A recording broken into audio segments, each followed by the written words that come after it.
Let me tell you something no one dares to say out loud. The herd isn't a place, it's a state of mind. And most people will live their entire lives trapped inside it without even noticing. We grow up being told to stay close, fit in, speak politely, nod when others speak, even if their words don't sit right.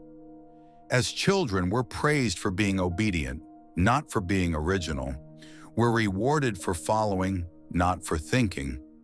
And somewhere in that slow, silent education, something dangerous happens. We stop questioning. Acceptance becomes our drug. Approval becomes our oxygen.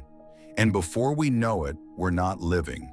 We're rehearsing, repeating lines we never wrote, smiling at things that make our skin crawl, saying yes when everything inside screams no. The herd isn't just a crowd, it's a system of safety.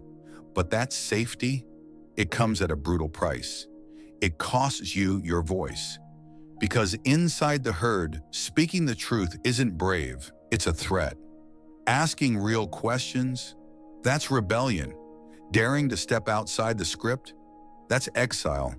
You're not punished with chains, you're punished with silence, with stares, with being called difficult, disrespectful, selfish. Not by enemies, but by the people who once called you friend, family, even mentor. It doesn't happen in a flash. It creeps in. The slow ache of pretending.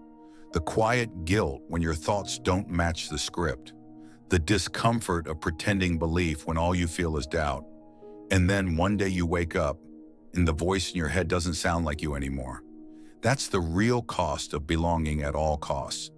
Nietzsche saw this clearly. He understood that the worst prison doesn't have bars. It has expectations. It looks like community. It speaks in words like respect and tradition. But underneath, it's all the same thing. Control disguised as morality. Because when obedience is rebranded as virtue, thinking becomes treason. And most will never realize it. They'll live their whole lives under that illusion, smiling, nodding, obeying, believing they're good people, never questioning who built the rules or why breaking them feels like betrayal.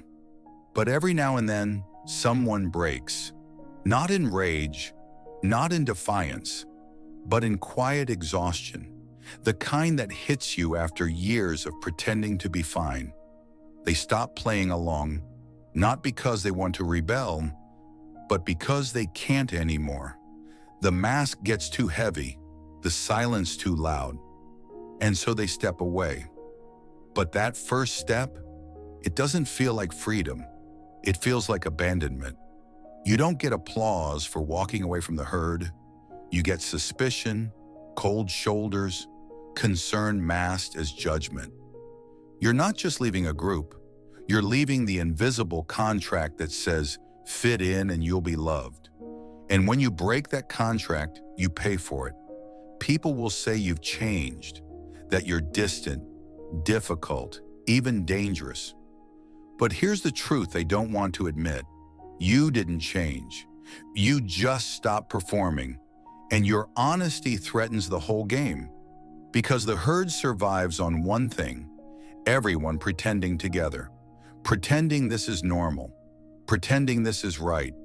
Pretending silence is strength and compliance is character. So when you walk away, even quietly, it's not just a personal choice. It's a mirror. You become the proof that freedom is possible. That truth still exists. And that makes you dangerous. But here's where most people turn back. Not because they were wrong, but because they weren't ready for the loneliness that comes next. See, we like to imagine freedom as light, as open skies and wind in your hair. But real freedom, at first it's heavy. It's walking away from every voice that used to guide you. It's sitting in silence, without applause, without validation, building a new identity from scratch. And that silence, it's not empty. It's where the real work begins. You start to see things differently. Words like respect begin to sound hollow. Kindness starts to look like fear in costume. Morality reveals itself as a script, memorized but never questioned. It's disorienting. You start to wonder, if I didn't choose these values, whose are they? And that question cracks something open. You begin to see that most of what you believed wasn't born from truth. It was inherited, absorbed, memorized, passed down like furniture in a house no one questions. And that's where guilt creeps in. Not real guilt, the kind that comes from hurting someone. This is inherited guilt. The voice that whispers, "You're wrong for not fitting in." That subtle shame for thinking for yourself. But here's the twist. That guilt isn't a sign you've done something wrong. It's a sign you've finally started thinking for yourself. Nietzsche understood this. He saw how guilt was used as an invisible leash, not to keep people good, but to keep them tame. And the moment you feel that leash tighten, you have two options: pull back or break it. And if you choose to break it, be ready. Because guilt doesn't let go quietly. It lingers, it haunts, it questions everything. You'll wonder if you're betraying your family, your roots, your faith, your culture. You're not. You're choosing truth over comfort.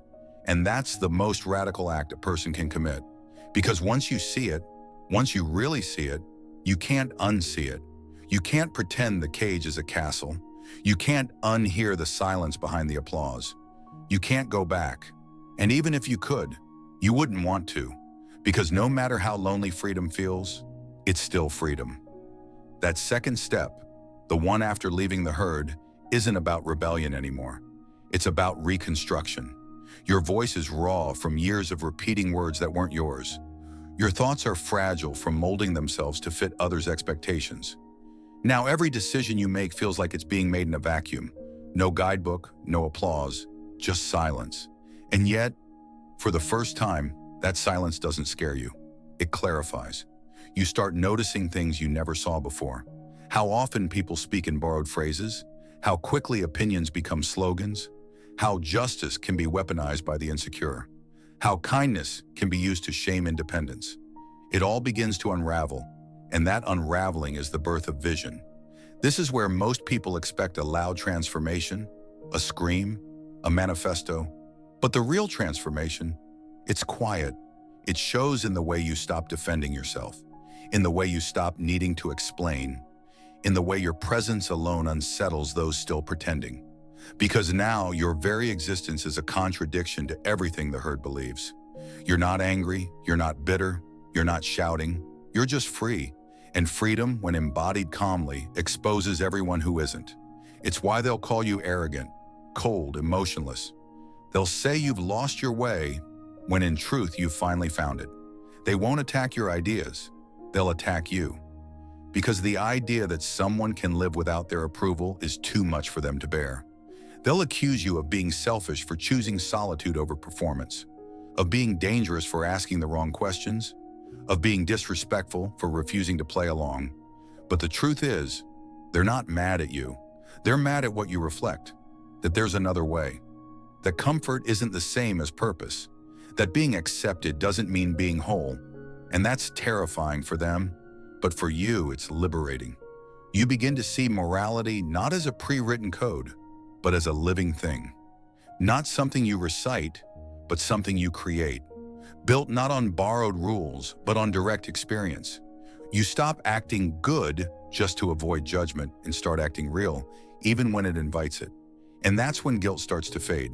Not because the world accepts you now, but because you've stopped needing it to. You've faced the storm inside. You've looked it in the eye, and you didn't flinch. Now you're dangerous, not in the way of destruction, but in the way of disruption. Your calm presence creates friction. Your silence creates questions. Your choices shake the script. Because now you don't just live differently, you think differently. And nothing unsettles the herd more than a person who thinks without needing consensus. You're no longer reacting. You're not trying to win debates or change minds. That's not the mission anymore. You're building something, a new code, a new rhythm, a new way of being that doesn't come from rejection, but creation. And that's the true break, not in anger, but in clarity. Nietzsche called this the birth of the overman, not a superhero, not a tyrant, but someone who no longer lives on borrowed meaning. Someone who no longer needs the world to agree in order to move. It's not a final destination. It's a slow, disciplined construction. It happens in small ways. How you respond to guilt, how you handle judgment, how you speak when no one's nodding along. You start speaking only when it matters. You start choosing only what resonates. You start walking only in directions that feel true, not just popular. And in that space, something profound is born. Authentic power. Not the kind that controls others, the kind that no longer needs control at all. Because the real power isn't in dominance, it's in sovereignty. You don't chase recognition. You don't seek permission. You no longer check the emotional weather before moving. You simply move, even when no one applauds, even when no one follows, even when the world whispers that you've lost your way. Because you know this. If the herd loves you, it's probably because you're still playing small. You don't belong there anymore. Not because you hate it, but because you've outgrown it. You've seen too much, felt too much, questioned too deeply. There's no going back. And the deeper truth is, you wouldn't want to. What's ahead is unknown. It's quiet, sometimes cold, but it's yours. So the next time the silence creeps in, don't run. Sit in it. Let it teach you. Let it burn away the last pieces of who you had to be to survive. And let something new emerge. Something that doesn't beg to be understood, doesn't need to be liked, and doesn't fear being alone. Because that is freedom. And freedom, once tasted, even once, makes the noise of the herd unbearable. So walk your path, not loudly, not defiantly, but with a stillness that commands the room, without saying a word. Because in the end, it's not about proving anything. It's about becoming someone who no longer needs to. That is the psychology of true independence. And it's not a rebellion, it's a rebirth.